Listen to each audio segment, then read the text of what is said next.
Bienvenue à tous à ce journal sur Canal Congo Télévision. Arrivé ce mercredi 22 juin de la dépouille de Patrice Emery Lumumba en RDC, mission accomplie avec succès pour le Premier ministre Jean-Michel Sama Lukonde, 61 ans après l'assassinat du héros national. Nadine Tchotchigombo nous en parle. Plus de 61 ans après son assassinat, le cercueil de Patrice Emery Lumumba a été ramené ce mercredi sur sa terre natale, 2 jours après la restitution par la Belgique à la République démocratique du Congo d'une dent, seul reste de la dépouille du héros de l'indépendance. Parti mardi soir de Bruxelles à bord d'un avion de Congo Airways, le cercueil et la délégation qui l'accompagnait avec en tête le Premier ministre Jean-Michel Sama Lukonde et quelques membres du gouvernement a fait escale en début de matinée à Kinshasa pour se rendre ensuite à Tchoumbé dans la province de Sankuru où le cortège doit parcourir 25 km pour se rendre à Onalua, le village qui a vu naître Lumumba en 1925 où sont prévus 2 jours d'hommage.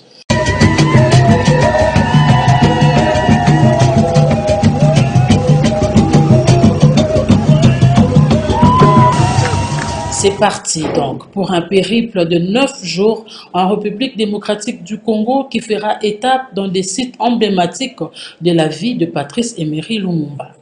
Notez que c'est ce 30 juin que sera inhumé à Kinshasa la dent de Patrice Emery Lumumba.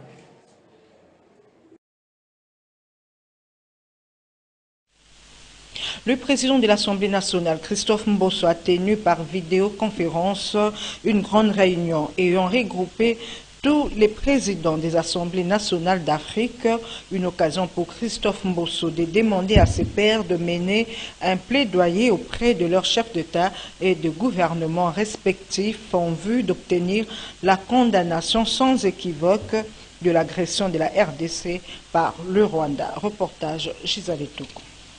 Ces assises ayant regroupé tous les présidents des assemblées nationales d'Afrique ont permis à Christophe Mbosso Kodiapwanga de mener un plaidoyer visant à obtenir la condamnation du Rwanda pour son occupation d'une partie du territoire congolais sous les labels du M23. Discours qui a porté parce que la présidente de l'Assemblée nationale sud-africaine a condamné vigoureusement l'agression d'un État africain par un État et clairement indiqué que le M23 est parrainé par les puissances de la région de Grand Lac. Aussi appelle-t-elle à la réactivation de la brigade spéciale d'intervention créée en 2013 par les chefs d'État et de gouvernement. Madame la secrétaire générale et monsieur le président, je pense que les discussions que nous sommes en train de tenir ici seront écoutées dans un forum des chefs d'État. Je l'espère sincèrement. Et je ne pense pas que nous appliquons le sérieux que cette situation demande, parce que la décision avait été prise pour la défense afin d'appuyer l'RDC. Je ne pense pas que vraiment cette mise en œuvre a été ce qu'elle était envisagée. Je pense que ceux qui sont dans le Parlement africain devraient soulever également cette question. Pourquoi est-ce qu'un voisin pourrait se battre ainsi avec une autre nation pour ces minerais? On devrait être très franc sur cette question. On devrait dire les choses crûment, afin que le continent soit au courant des violations grossières et graves contre la RDC. Je m'arrête là, honorable Monsieur le Président. J'espère et je prie que ce dont nous avons parlé puisse toucher les oreilles des chefs d'État. Merci. Et puis controverse autour du déploiement de la force régionale à l'est de la RDC, Jean Bergman de Congolo, président de la CDP, parti politique membre de l'Union sacrée de la nation, a accueilli cette décision comme une contribution à la recherche de la paix par rapport à la situation que connaît la partie est de la RDC. On l'écoute au micro de Nadine Tchotchigombo. J'ai accueilli cette décision comme une contribution à la recherche de la paix par rapport à la situation que connaît notre pays dans sa partie Est. Les chefs d'État ont proposé la constitution d'une force sous-régionale et notre pays, par la voix du garant de la nation, a accepté, moyennant quelques amendements. Au fait, cette nouvelle, c'est une bonne chose, mais la meilleure des choses aurait été que les chefs d'État soutiennent la voix de la République démocratique du Congo pour faire lever l'embargo qui pèse sur nous depuis plusieurs décennies. Cela permettrait à la République démocratique du Congo d'équiper l'armée nationale, lui donner les moyens de protéger la patrie, de faire face aux ennemis et autres troubles faits. Ça, c'est l'idéal. Mais sinon, au stade actuel où nous continuons à employer sous l'embargo, je crois que la proposition initiée par le président kenyan, son Excellence Uhuru Kenyatta, est la bienvenue.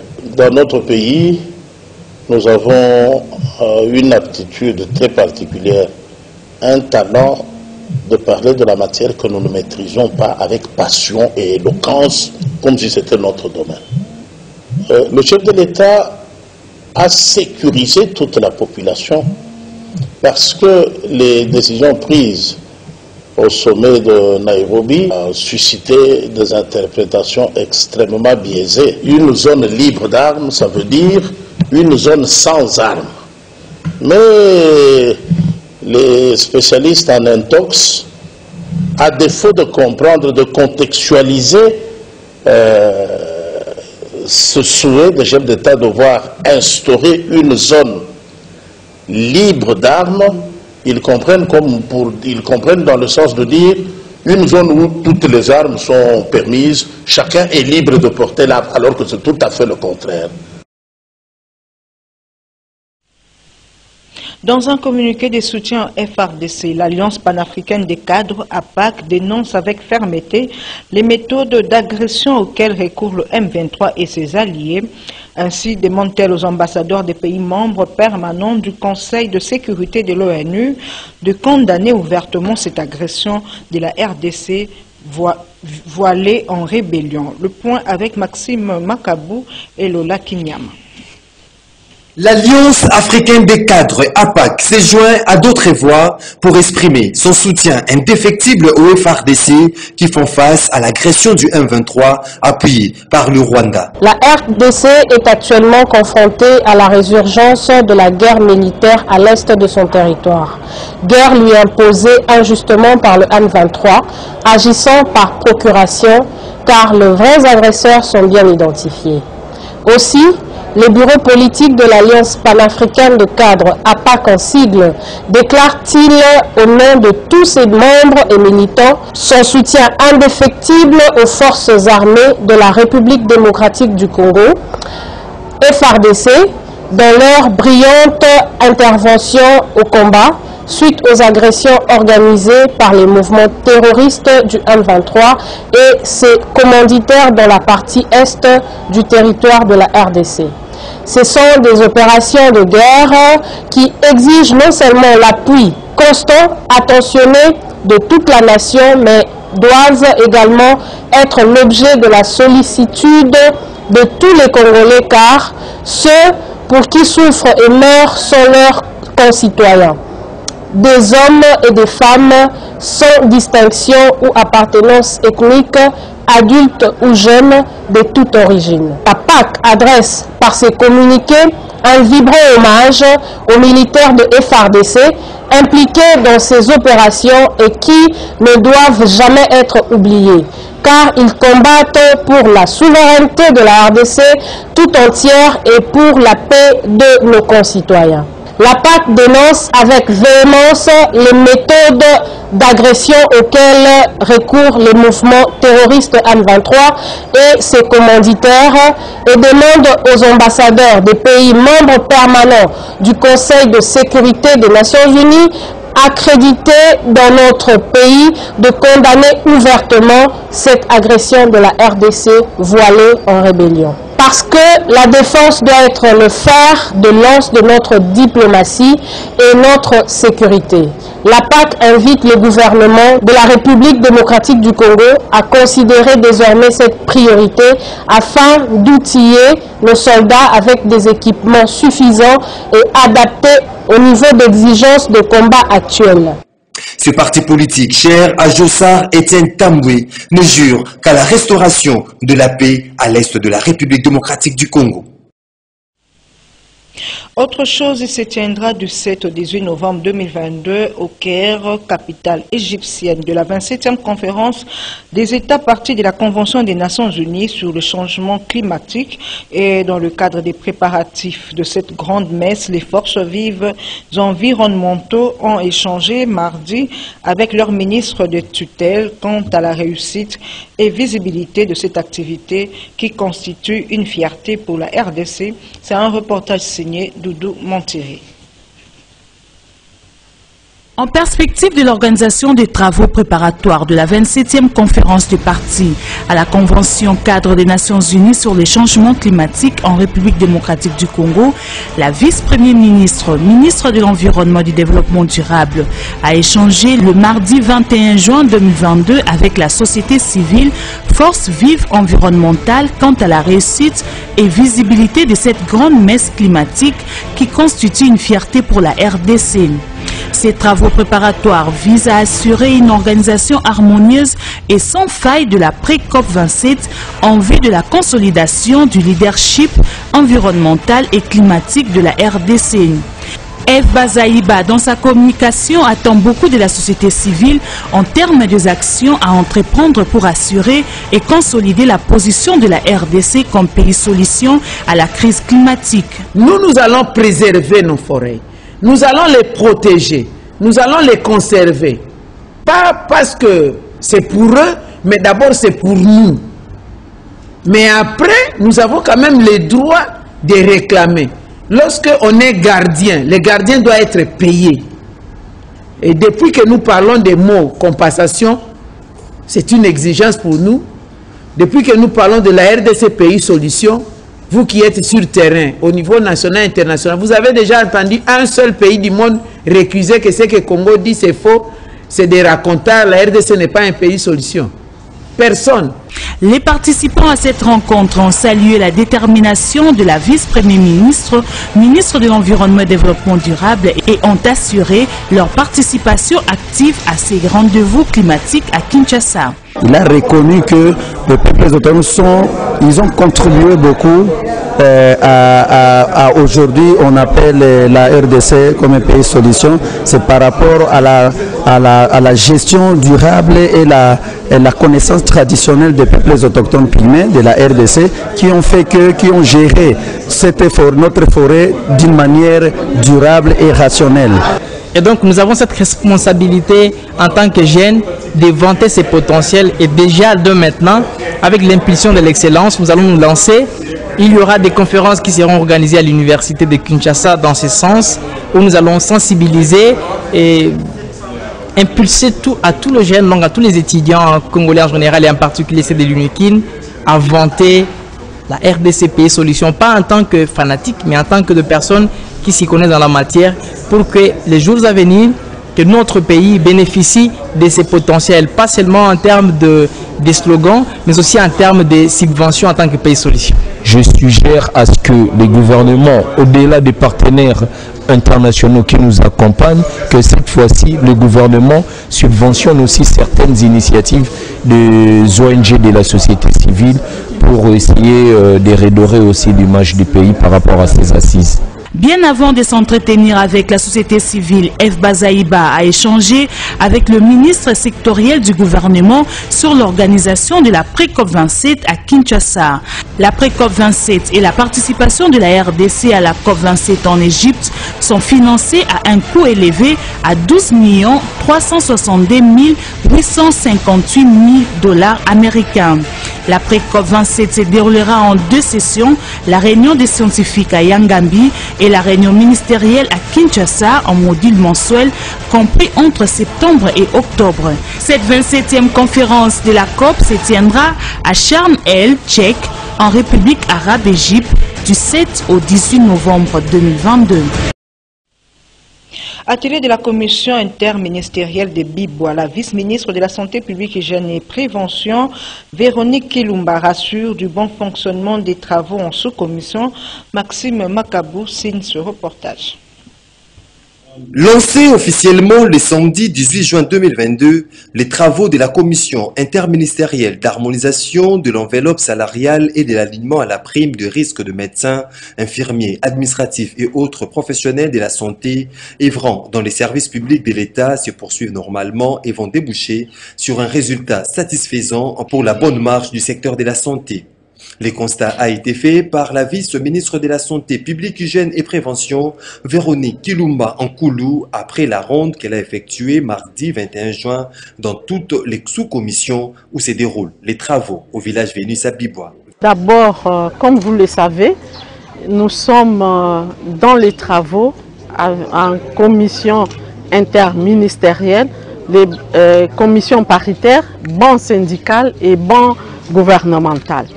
Nous avons lancé le samedi officiellement et il était de notre devoir, après les quelques jours de travail, de toujours passer, bien qu'on était avec eux, que nous puissions passer, faire la ronde pour palper du doigt les réalités et les avancements des travaux. Ça, c'est de un. Et de deux, il fallait que nous puissions passer pour les encourager dans tout ce qu'ils sont en train de faire et d'abattre, parce que c'est un grand travail. Et vous regarderez que toute la République du secteur santé a les yeux et les oreilles tournés vers ces travaux. C'est vrai, ce n'est pas facile avec les syndicalistes, mais c'est question de négociation et de comprendre la réalité et d'être aussi réaliste de part et d'autre, et surtout en ce moment où nous avons beaucoup de contraintes avec tout ce qui se passe à l'Est, avec ce que nous avons comme budget, et nous prenons en compte tous ces éléments. Ensemble, j'ai l'espoir que nous allons chuter. Rappelons que les travaux de cet atelier prendront officiellement fin le jeudi 23 juin 2022. Des substituts du procureur général de la République en passant par la Cour de cassation comme conseiller et actuellement président de la Cour constitutionnelle et par ricochet président du Conseil supérieur de la magistrature, qui est réellement Dieudonné Kamouleta Badibanga, un homme au parcours exceptionnel, disent ceux qui fréquentent le palais de justice. Serge Kabongo nous brosse son portrait. Il est le troisième président de la Cour constitutionnelle après Benoît Luamba et Dieudonné Kaloubadi Bouedi Filo. Ce natif du Kasaï central est né à Mbujimaï en octobre 1964. C'est père de 7 enfants décroche son diplôme post-primaire en 1983 avant d'aller à l'université de Lubumbashi pour suivre ses études universitaires sanctionnées par une licence en droit. Certes, il est nouveau à la Cour constitutionnelle car récemment nommé en 2020 par le président de la République Félix Tshisekedi, mais cet enfant maison de l'appareil judiciaire congolais a gravi différents échelons avant son couronnement à la tête de la plus haute juridiction judiciaire du pays. Successivement, Dieudonné Kamouleta a été nommé substitut du procureur de la République près le tribunal des grandes instances de Kamina en 1990. 6 ans plus tard, soit en 1996, le juge Kamouleta a assuré les fonctions du juge au tribunal des grandes instances de Kolwezi avant de se voir élevé au rang de président du tribunal 3 ans plus tard, soit en 1999. Kamouleta Badibanga a été également signalé comme conseiller à la Cour d'appel. Montée fulgurante en 2013 comme président à la Cour d'appel, 2020 juge à la Cour constitutionnelle avant de passer 2 ans comme conseiller à la Cour de cassation.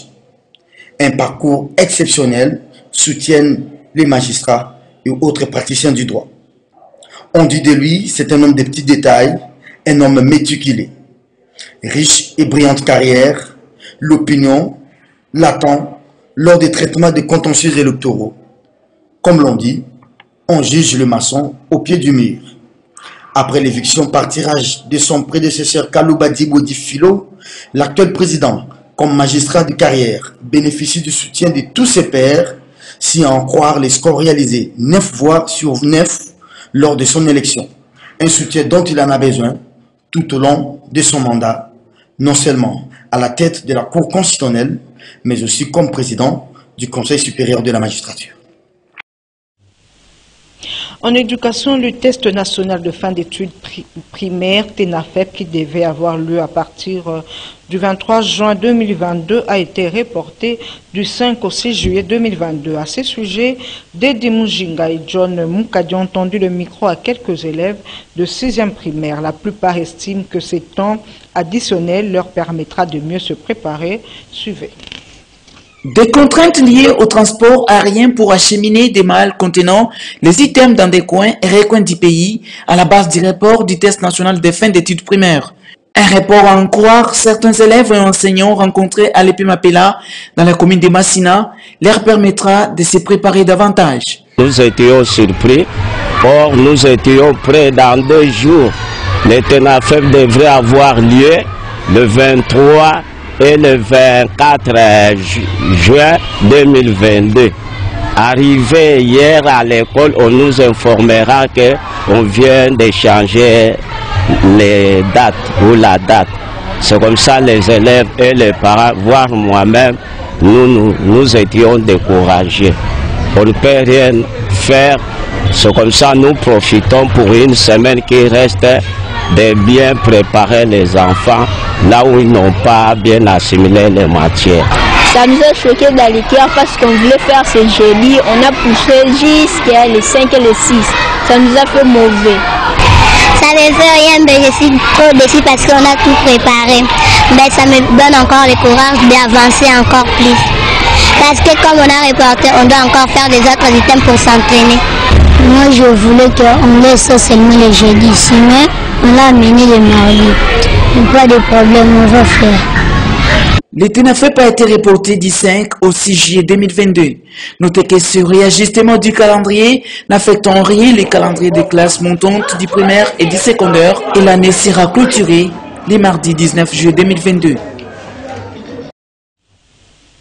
En sport, le Daring Club Motema Pembe écrit à la Fédération congolaise de football, association et aux organisateurs de la Lina Foot en faisant remarquer son indisponibilité de jouer les 2 matchs programmés simultanément par la Ligue 1 et la Coupe du Congo. Pour éviter ce télescopage, le club vert et blanc de Kinshasa opte jouer pour la Coupe du Congo en lieu et place de la Lina Foot. Émile Mouyaya, commentaire et images.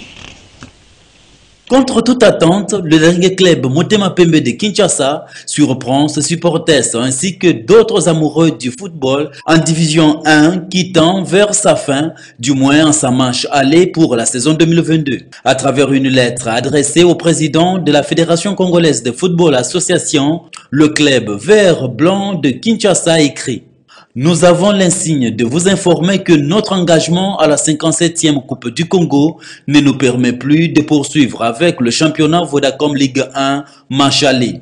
En effet, Monsieur le Président, au regard du calendrier de matchs établi par les organisateurs de la Coupe du Congo et de la Vodacom Ligue 1 qui, du reste, entre en télescopage, devant cette évidence, nous nous permettons de solliciter votre autorisation d'avoir l'obligeance d'accepter notre indisponibilité de jouer le match de la Lina Foot programmé pour ce 22 juin 2022 à 15 h contre le tout-puissant Mazembe de Lubumbashi en vue de nous permettre de jouer dans la sérénité la Coupe du Congo. Fin de citation.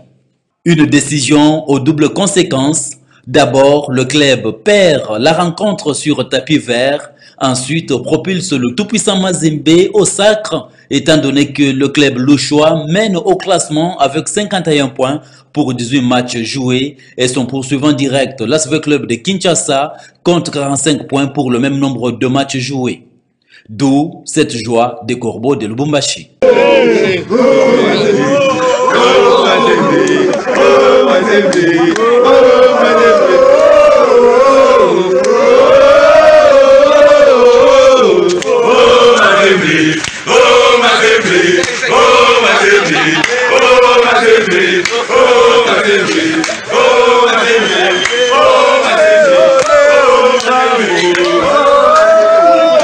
En entretemps, le championnat se poursuit avec les différents matchs programmés. C'est par ici que nous bouclons complètement ce journal sur Canal Congo Télévision. Merci à tous de l'avoir suivi. Au revoir.